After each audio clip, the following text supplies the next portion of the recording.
elders are not above reproach, right? So like if you as a member of the church need to, and I say this because I've heard sermon after sermon of elders kind of getting up and saying, these are your elders appointed by God, and these are your preachers, and you should be listening to them, and you should be following everything that they say.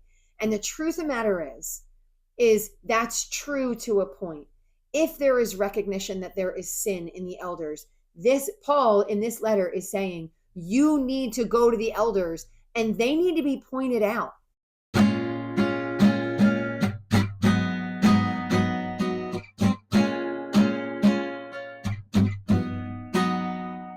Hey guys, welcome to Bible 365. I'm your host, Kathy Carter. I am bringing you the Bible in 365 days using a chronological Bible reading plan from a website called oneyearbibleonline.com, where you could find it one of three ways. You could purchase a Bible in NIV, NLT, and New King James, or you can download a free reading plan, which you can just use with your own Bible, or you can click on a link that will take you to Bible Gateway for a reading every day. My biggest encouragement is just that you read before you come. So if today's your first day with me, I'm almost at the end. So welcome. I'm excited that you're here. And if you are here, I want you to stick with it, see what you think, and then go back to the beginning. If you want a brief history, like where we have been before today, I have that at 3 minutes at the very end of this video. And so it just gives a synopsis of Genesis 1 through the ascension of Jesus. Where we are today is day 349.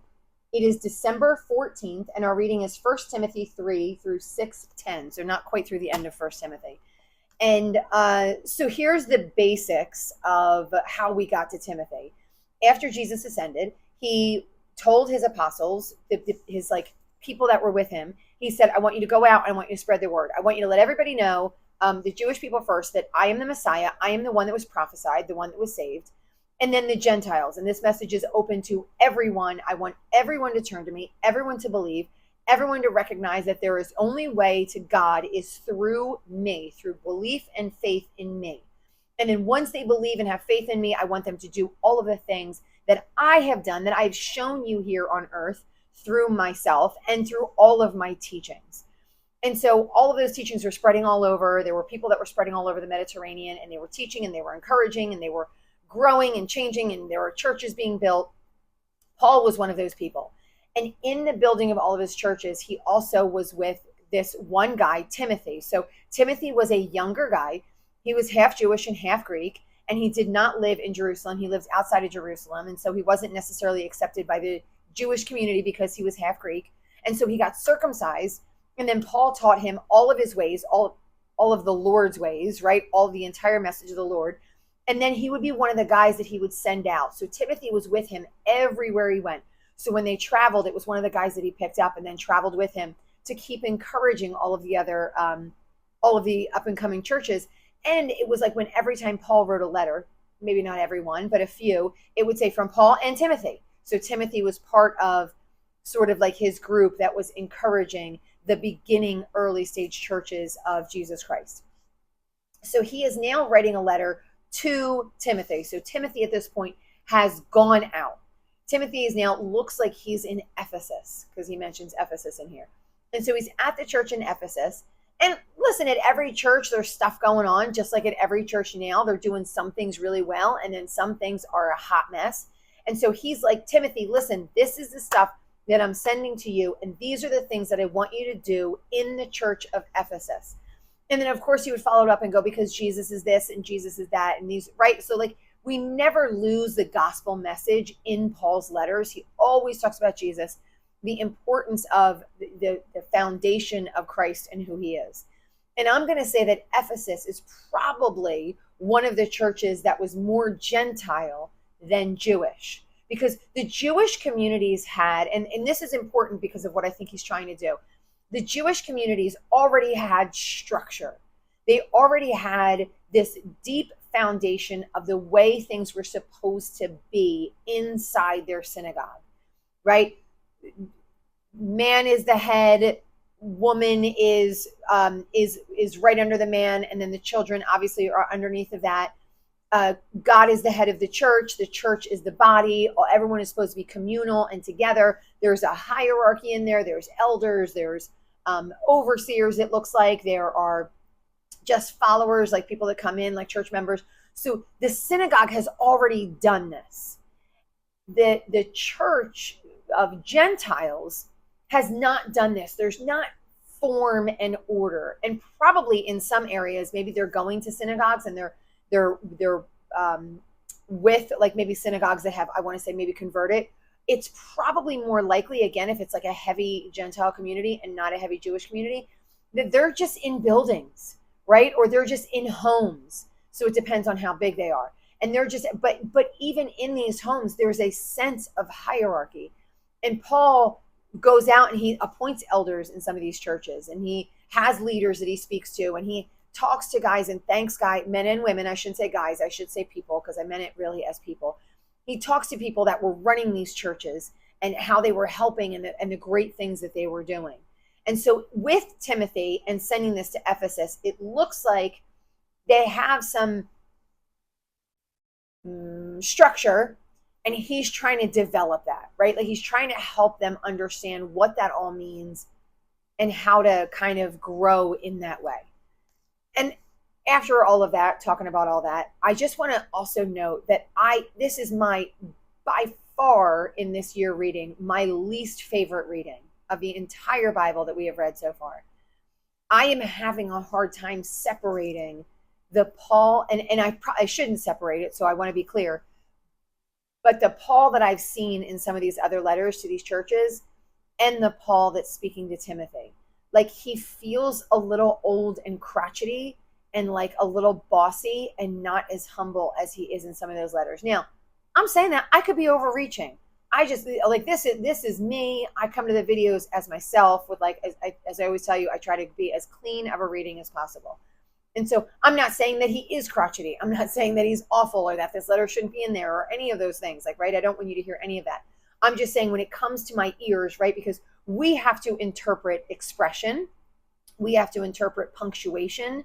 And so they do it the best that they can in these Bibles. But in some ways, it comes in and it needs to be filtered in our brains. And a lot of times we're filtering in our brains based on the world that we're living in now. So I'm just, like I said, for me, I'm just having some trouble separating it, and it's making it for me like it's just a really tough letter to enjoy because I'm just feeling like, ugh, he just sounds so grouchy. So bear with me as I give some of this information because I'm not as, I don't want to say I'm not as open as to possibilities, but I've just been hearing it in this like old man voice, like yelling at everybody, like, tell them to stop doing this and tell them they're awful and why don't they do this? Okay, but that's not necessarily what it is. Okay, so here we are. We are in 1 Timothy 3. So in these first two chapters, he was just, again, he was like talking about God, and he was like, Timothy, you're going here, and these are the things and these are the ways that you need to behave while you're there. We finished off yesterday with this whole like woman section, like a man should do this, a man should be lifting up his hands in prayers, a woman should be silent in the church. Or I'm sorry, silent is probably too big of a word. A woman should be quiet in the church. And it says, he follows up and says, and Adam was not the one deceived. It was the woman who was deceived and became a sinner. But women will be saved through childbearing if they continue in faith, love, and holiness with propriety. And again, I want to say that this does not mean a woman is only saved when she has babies, because that looked like it was never true before, and it looks like it's not true now.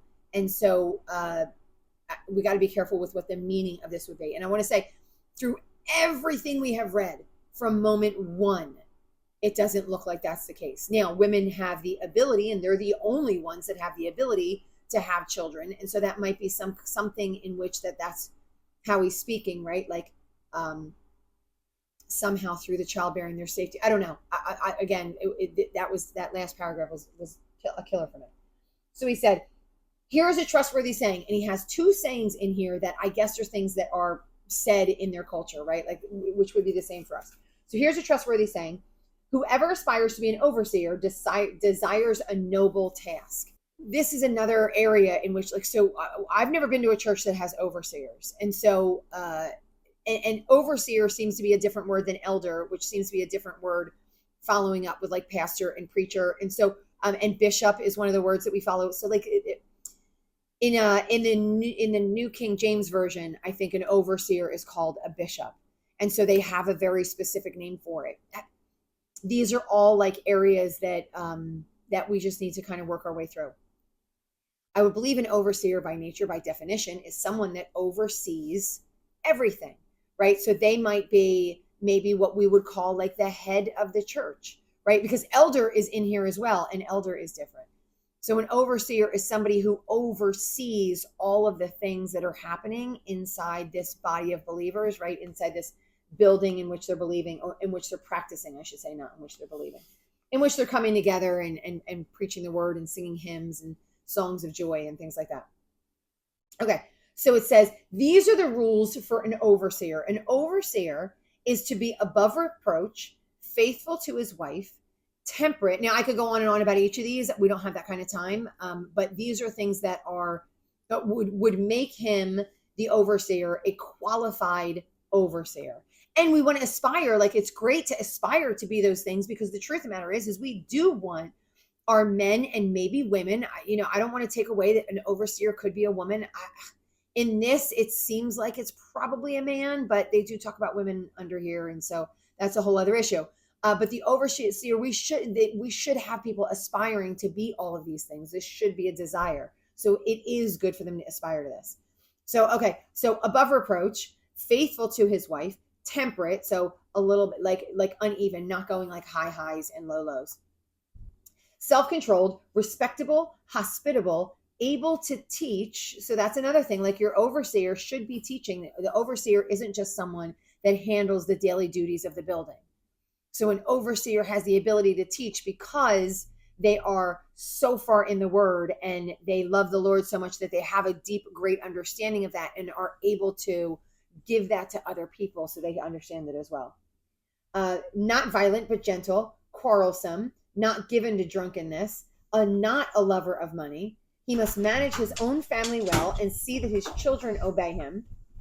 And he must do this in a manner worthy of full respect. That is high regard for somebody that oversees your church. So definitionally alone, what Paul is saying is to be an overseer at your church, like you got to be above and beyond.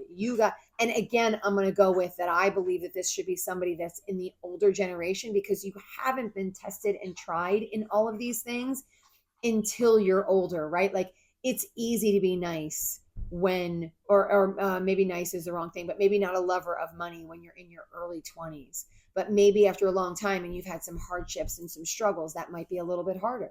And so, or maybe you have to get through that area where you are a lover of money and settle in your older years where you can let some of those things go, right? And again, I think it's a matter of, this is when you have these trials and temptations, right? That you can grow in those ways. He must not be a recent convert.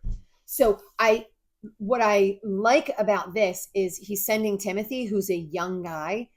And Timothy obviously is not the overseer. So Timothy doesn't have this, but Timothy needs to recognize in someone else, right, what these things look like and the proper person to put in the overseeing position.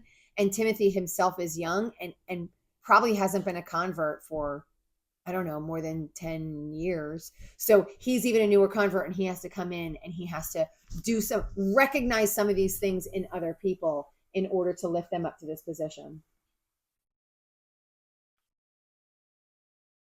He should have a good reputation also with outsiders. So it's not just that he's inside the entire community. Because remember when Israel was separated and they had those 12 tribes, the nation of Israel was mostly inside their own community and having dealings with their own community. This person is supposed to be dealing inside their community and have all of these things in their community, but also a good reputation outside of their community, so others trust them, right? So we can recognize that they deal well with both insiders and outsiders, which honestly is all the things that we're supposed to be doing as well. We are supposed to have a good reputation with outsiders. It said, now we follow up in the same way, deacons. So this is something that's different, and it's hard. And I'm going to tell you, and some other people might be like, no, I'm going to tell you this is hard to define, right? Deacon is not an overseer. So there's a difference between the two of them. And it looks like the deacon doesn't have as many things that they need to be. I'm not saying these aren't all good traits for all of us to have. I think it is. I think these are things that we all need to aspire to. But a deacon is not as, important is probably the wrong word, but I think you guys know where I'm going. Like, an overseer is over all of the deacons and the elders and everybody else in the church, whereas a deacon is not that high up on what we would, I guess, call the food chain. So they also need to be worthy of respect, sincere, not indulge in too much wine, not pursuing dishonest gain. They got to keep hold of the deep truths of the faith with a clear conscience. They must first be tested, and then if there's nothing against them, let them serve as deacons. So they have to be tested. Now, again, I'm going to say probably by something that's like, we need to recognize that they've had a testing in life, right? It is again, not for the young, not for the young in the faith, and not for the young in life, because there needs to be some kind of testing in order for them to have strength in the faith and to see that they're testing, right? They turn to the Lord in their testing, not towards their own desires. And then it follows up and says, in the same way, the women are to be worthy of respect, not malicious talkers, but temperate and trustworthy in everything. I'm going to move on, and then I'm going to come back to this because it follows up and says, a deacon must be faithful to his wife and must manage his children and his household well. So we have this like little blurb in the middle that says, and women must be. So they're talking about these. First, we have an overseer, then we have an elder, then we have a woman, then first we have an overseer, then we have a deacon, then we have a woman, then we have a deacon again. So I'm trying to construct the letter a little bit, right? Like, again, this is why I'm having so much trouble with this letter. So some translations say wives. And my thought is then, are they wives of the deacons?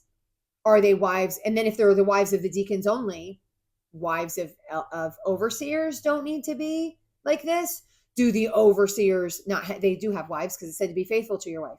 So the wives of that, so I'm going to pull back and I'm going to say, I don't think it is wives.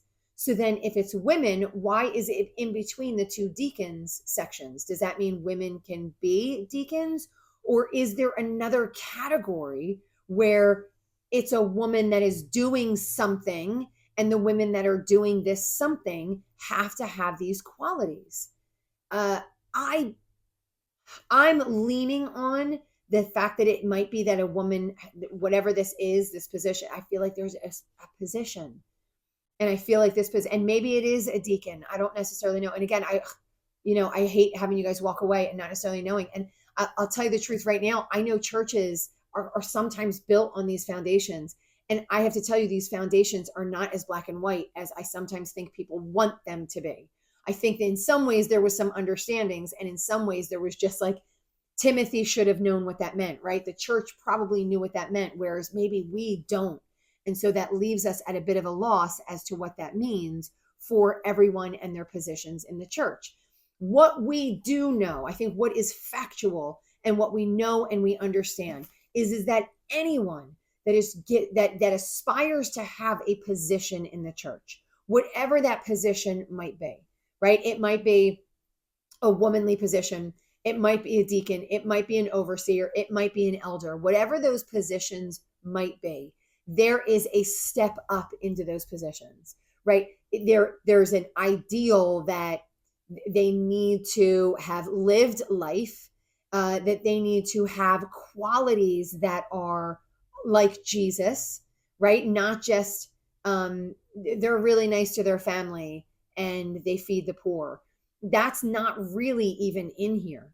So they need to have these internal qualities that express themselves externally. Like for the woman, one of the things that says trustworthy, and that's really important because I assume they're trusting her with something, right? Whoever these women are, they're trusting them with something. And so they need to know that there's going to be honesty there, that they're not going to go around and talk behind backs, that they're not going to cause factions or dissensions, right? So there's an understanding there that these people need to be above the person that chooses Christ for the first time and their lives start to be turned around. And so there's time and patience in this. So if you are in a church and you're aspiring to a position. And I'll tell you this because personally myself, right?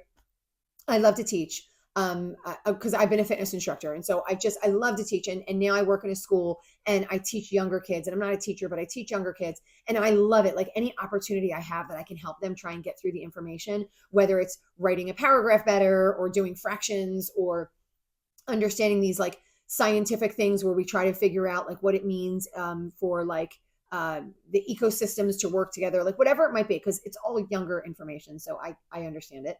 And so I love giving them that information in the hopes that they're going to understand it, right? Like I want them to walk away and go, "Oh, I get this." So I have always liked teaching, and I remember when I was first in a church and I was in small groups. I started up in small groups. I remember that was my first aspiration. Like I want to run a small group, and I have to tell you that I ran a small group way too early in my faith, and I was doing things that at the time I thought were fine, but they were not above reproach. Like in no way, shape, or form were they above reproach.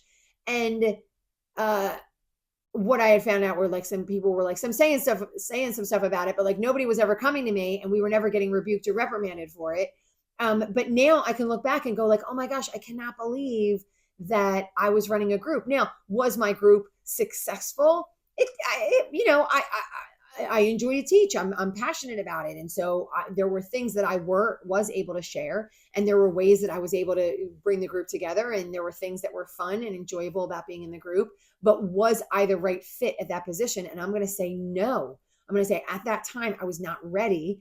And so I started way too young. And so I don't think that our goal as people who are inside of a church, I don't think our goal is to be like, you can only do it my way, right? I don't think that's the goal, but the goal is recognizing something in a person and starting to draw in and establish some of that growth.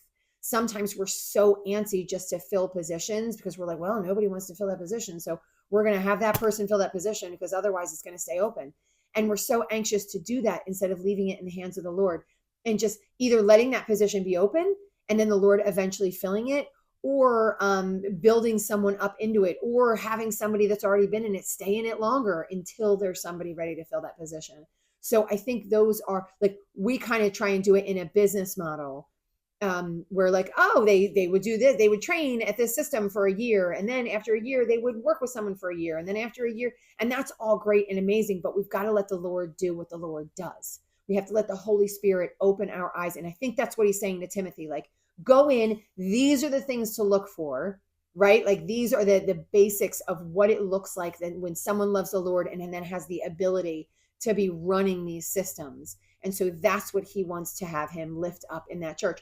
Or maybe those people are already in those positions and Timothy's got to go in and he's got to lay some smack down. Like these people aren't, holding up, so quote unquote, their end of the bargain. And so we have to do something and make some changes in that respect. Because that happens as well. Like, listen, all churches make mistakes. Sometimes we put an elder in there and he's 25 years old. And then we go, oops, that was probably not the best of choices. And then we need to fix that choice, right? And we need to understand why we did what we did, because sometimes we change with society, right? Like right now, I always say like young people are looked up to right now. And so we're like, oh, these young ideas coming in. We don't want to have these same old people in here. And so sometimes we fall into those traps without realizing that it is a trap and it's not biblical. And there's a reason that God wants us to do it in a more orderly fashion in this way. Not necessarily black and white, but kind of black and white, but allowing the Holy Spirit to do what the Holy Spirit does. Okay, beat that one to death. So we're going to move on a little bit from there.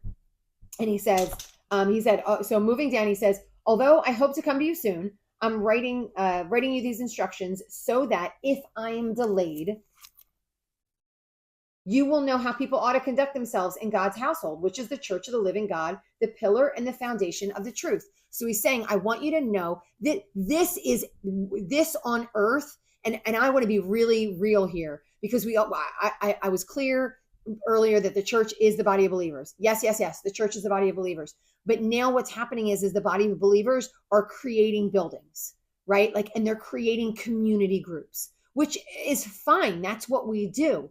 But this community group better look a certain way because everybody is watching. God is watching.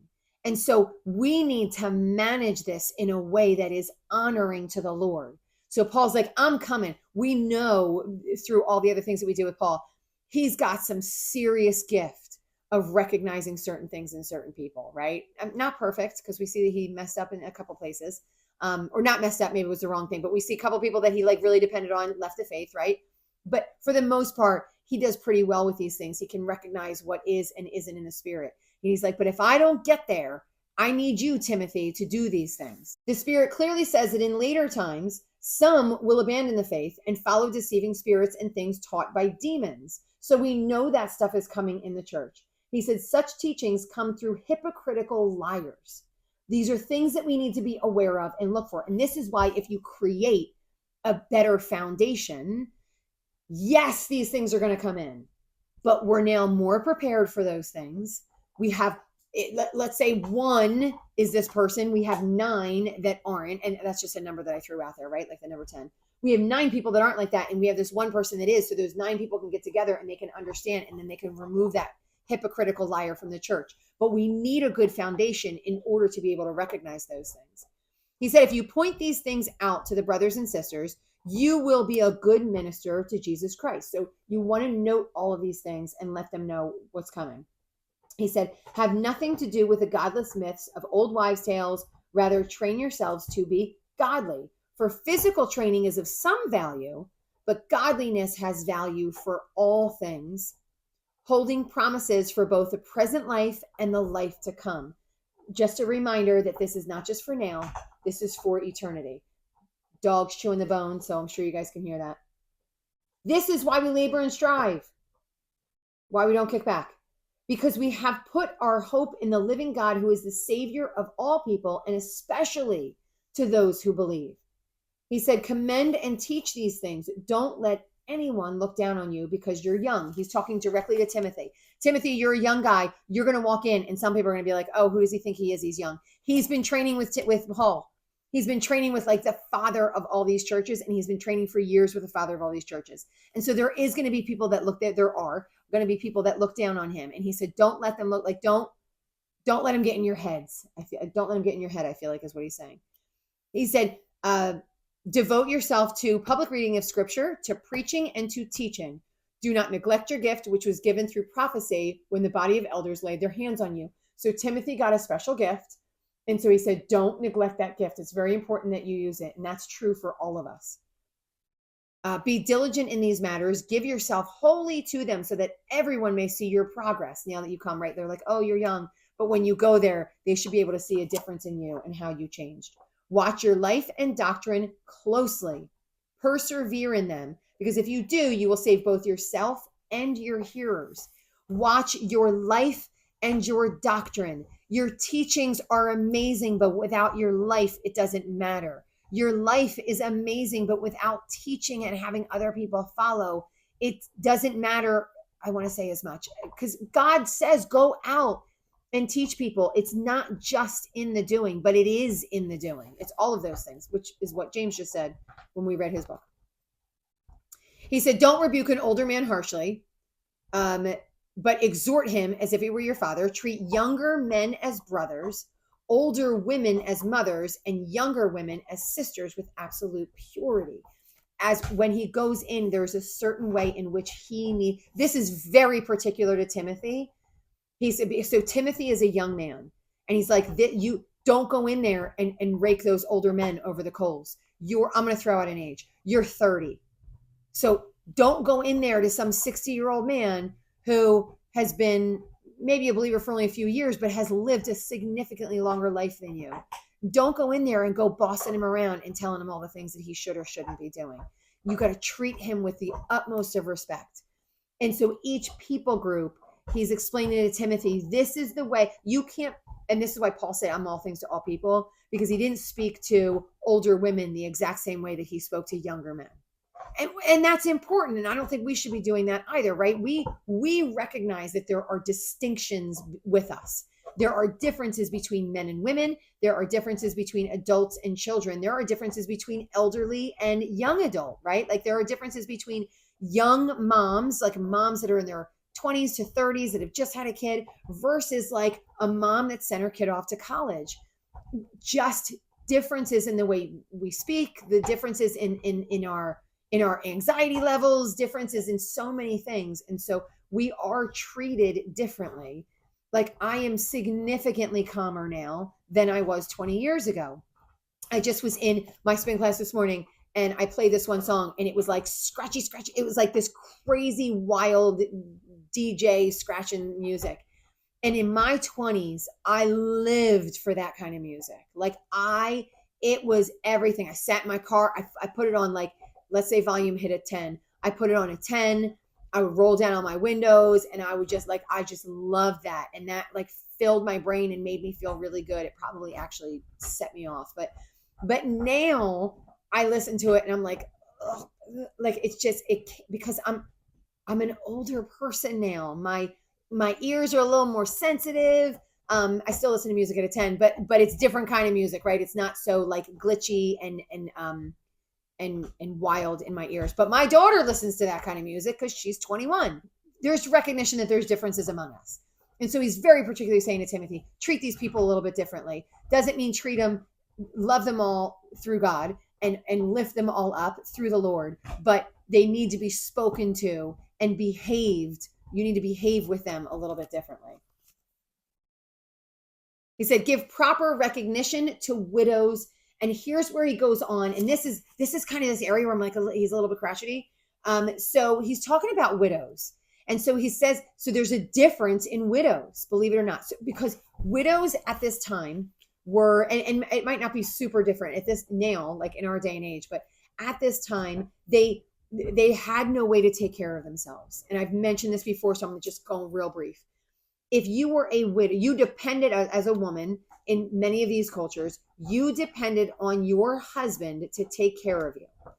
First, you depended on your father, then you depended on your husband, and then finally you depended on your sons because they were the ones who had the best ability to work and the best ability to take care of you. You didn't have as much ability to take care of yourself on your own. And so now he's separating widows because sometimes other people could take care of you. Sometimes the church would take care of you. So he's saying here, let the church take care of those widows who are completely unable to take care of themselves. They've kind of hit their 60s, they're past marrying age, their kids aren't around and able to take care of them. These are the ones that kind of get first dibs. And then if they're younger widows, so like, I don't know, 30s, 40s, maybe early 50s, those are the widows that actually should be going out and getting married. So they should be going out and getting married again, getting a new spouse in order to be taken care of because they are young enough to be able to do that. Some of them are maybe in their 30s and 40s, and they're actually still young enough to have more kids. And so there's that possibility that they could go out and then have a child who will eventually, right? They'll be married, they'll lose that husband and eventually have children to take care of them.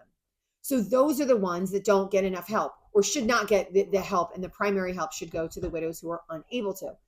Also, there's like this another subsection of widows that are actually being taken care of by women. So there's this section of women who take care of widows. And so those also aren't the ones that are being taken care of by anyone else.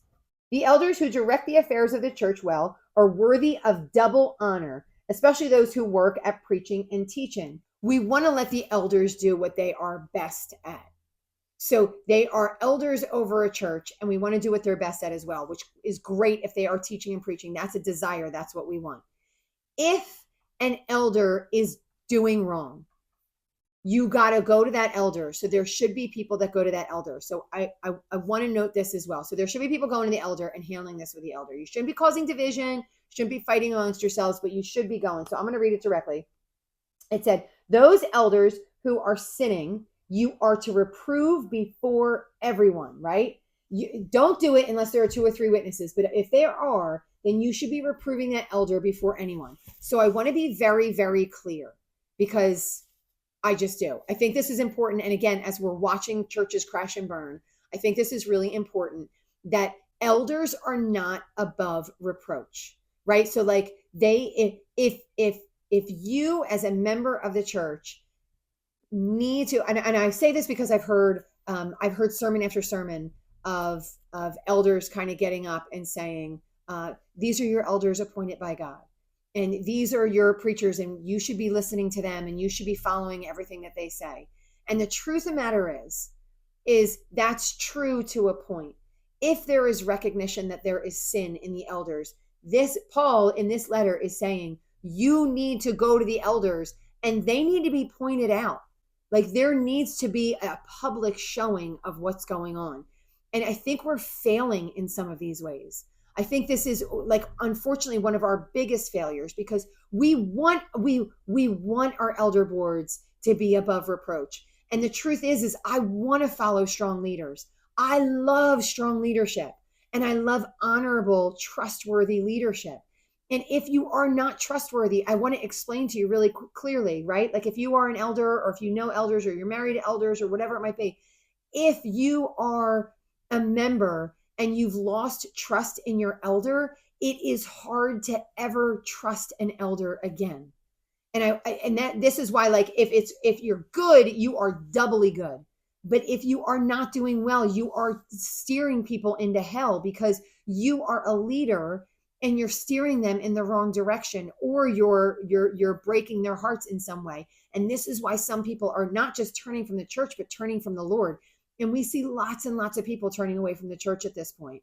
It's because our leadership needs to be better than the rest of us. You need to look better. If you are, and as he says this right in the beginning of that 3rd chapter, if you are desiring to be an overseer, amazing, but make sure you are someone that follows the Lord, right? It doesn't mean you follow the law to the T, but it means you are honest and you are open and you are trustworthy in all of your dealings inside and outside of the church.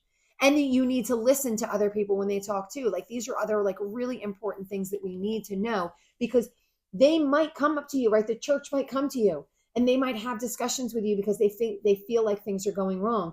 And you need to be someone who listens to them. You can't be someone who's closed off to what 2 or 3 witnesses are coming and saying to you. It's dishonorable as a leader of a church of believers. He follows up now on this. So he's following up and he says, all who are under the yoke of slavery. So he kind of goes into a different section. And again, he's talking to Timothy about the church body. All who are under the yoke of slavery should consider their masters worthy of full respect so that God's name and our teaching may not be slandered. Those who have believing masters should not show them disrespect. And this is another thing where we're learning about how the cycle of like everything should be working together in order to be a great unit. And then in order to let everybody see how amazing the church is, right? And not in a fake way, in a way where we're all loving towards each other. So again, I urge if somebody is a master of a slave, right? The master shouldn't be saying this. This is why Timothy comes in. And Timothy is the one to come in and say that the slaves should be following their masters. It shouldn't be the masters going, hey, you guys need to follow us, because sometimes they're not worthy. And so it's important that we have that like recognition. So then he says, these are the things that you're to teach and insist on. If anyone teaches otherwise and doesn't agree to the sound instruction of our Lord Jesus Christ and godly teaching, they are conceited and understand nothing. And for me, I think this is a great sentence, but I also think this is one of the sentences where I got so frustrated because he's like, listen, I'm telling you to do this. And if they say that you're not supposed to do this, then they don't believe or understand. And it's just, this is like one of those little like crotchety Paul points.